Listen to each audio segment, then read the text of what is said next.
کہ بہرحال جیسا میں نے کہا کہ جو حرام کھانے بتا دیے گئے، تو برتھ ڈے کا کھانا کیسا ہے، تو میں آپ کو بتا دیتا ہوں کھانے کے تعلق سے جو بات آپ ذہن میں رکھے ہو یہ ہے، کسی بھی کھانے کے لیے جو چیزیں ضروری ہے ان چیزوں میں سے پہلی چیز، 3 چیزیں، پہلی چیز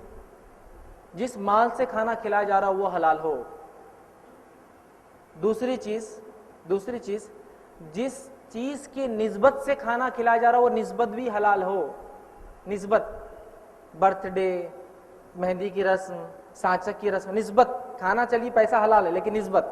تیسری چیز جو ہونا چاہیے وہ یہ ہے جو کھلایا جا رہا ہو وہ بھی حلال ہو، 3 شرط ہے، کنڈیشن ہے، تو پہلا پیسہ حلال ہو، کھانے کی نسبت حلال ہو، جس چیز کی وجہ سے کھلایا جا رہا ہو وہ حلال ہو، اور تیسرا جو چیز کھلائی جا رہی ہو حلال ہو، جیسے کہ کوئی حلال کھانا کھلا رہا ہے، معاف کرنا، حلال پیسے سے کھلا رہا ہے، نسبت بھی حلال ہے کہ وہ کہہ رہا ہے میرے ولیمے میں آئیے، اور کھانا کیا کھلا رہا ہے مانو وہ شراب پلا رہا ہے آپ کو، تو 3rd کنڈیشن فیل جا رہی ہے، 2 کنڈیشن درست ہے، پیسہ بھی حلال، ولیمے کی دعوت بھی حلال، لیکن کیا ہو رہا پلا رہا کیا ہے شراب، حرام، تو نہیں کھایا جائے گا۔ دوسرا ایگزامپل، کسی کا سمجھو پیسہ حلال ہے لیکن وہ آپ کو دعوت دیتا ہے غیر اللہ کے نام کی چیزوں کی عبادتوں کی، مختلف قسم کے کھانے جو میٹھے کھٹے اور تیز ہم بناتے ہیں مختلف دن، ایام اور مہینوں کے اندر، اس کے لیے بلا رہا ہے کہ فلاں کے لیے آئیے، فلاں کے لیے آئیے، یہ جشن، وہ میلاد، وہ فلاں، وہ برسی، وہ، تو پھر کیا ہوگا، پیسہ حلال ہے،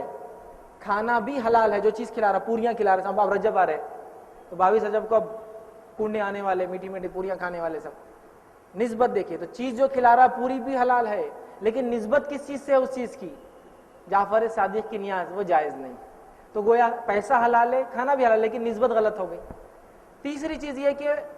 نسبت بھی حلال، ولیمے کا کھانا کھلا رہا ہے، کھانا بھی حلال، جو بریانی کھلا رہا ہے آپ کو، لیکن پیسہ حرام کماتا 100%، لیکن 100%، تو یہ کھانا بھی حرام ہو گیا، سمجھے آپ بات؟ تو لہٰذا اب آئیے، سوال یہ تھا، اب سب کھانوں کو اس سے فٹ کر لیجیے اب لا کر، سوال یہ تھا کہ اب برتھ ڈے کھانا کیسا ہے، تو میرا یہ سوال ہے، برتھ ڈے والا عمل کیا آپ صلی اللہ علیہ وسلم نے کبھی منایا؟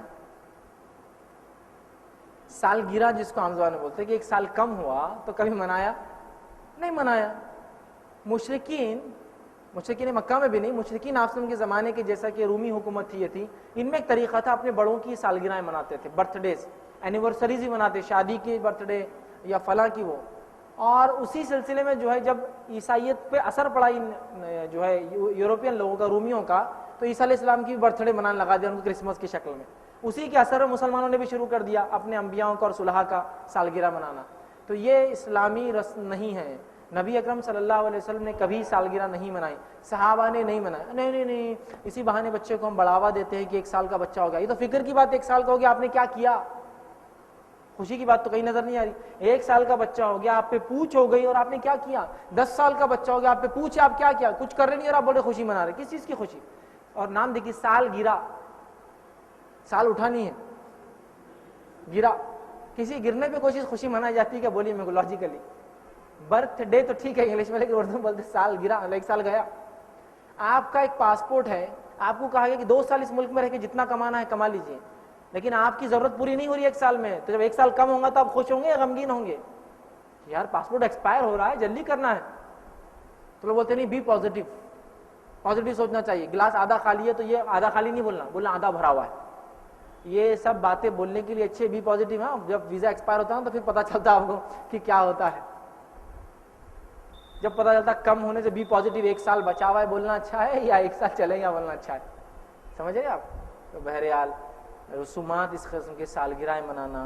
یہ سنت سے، نہ صحابہ کے طریقے سے، نہ عربوں کا کوئی ایسا طریقہ تھا، یاد رکھیے، نہ کچھ ایسے عربوں کے طریقے تھے جو آپ نے کچھ نہیں کہا ان پہ خاموشی اختیار کی وہ بھی درست ہو جاتا، ایسا کوئی طریقہ بھی نہیں تھا ان میں جس سے آپ نے خاموشی اختیار کی، لہٰذا اس کا منانا غلط اور اس میں کھانا بھی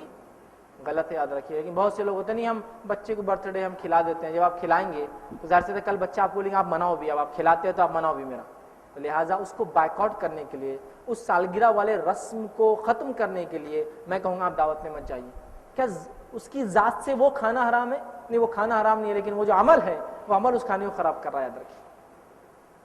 وہ عمل خراب کر رہا ہے، تو لہٰذا آپ اس عمل کو بیک آؤٹ کرنے کے لیے وہ کھانے کو بیک آؤٹ کریں گے، اس میں جانے کی حتیٰ کہ چاکلیٹ بھی دیتے آپ کو لینے کی اجازت نہیں دی جائیں گی، ورنہ پھر آپ اس کو وہ کر رہے ہیں، چاکلیٹ جب کھا لیا مطلب عمل رائٹ، آپ صحیح کر رہے بیٹا، آپ بیک آؤٹ کیجیے۔ اور یہ کہاں سے ہوتا ہے معلوم؟ یہ عیسائیوں میں رہنے سے یہ چیز بہت پھیلتی ہے، اور کانوینٹ اسکول میں اگر بچے جائیں گے تو سالگرہ کے بغیر تو جی نہیں سکتے ہو، اس لیے کہ اس کی سالگرہ اس کی سالگرہ، یہ سینڈ کی وہ سینڈ کی، پھر کرسمس آ رہا اور پھر یہ آ رہا، تو بچوں میں ایک نیچرل رہتا، دیکھ دیکھ کر وہ سیکھ لیتے ہیں. تو بہرحال سالگرہ یہ درست نہیں ہے اور یہ شریعتاً منانا جائز نہیں ہے. سوال کرتے ہیں کہ بچیوں کو پردہ نہیں کراتے کیوں؟ تو بولے پھر رشتے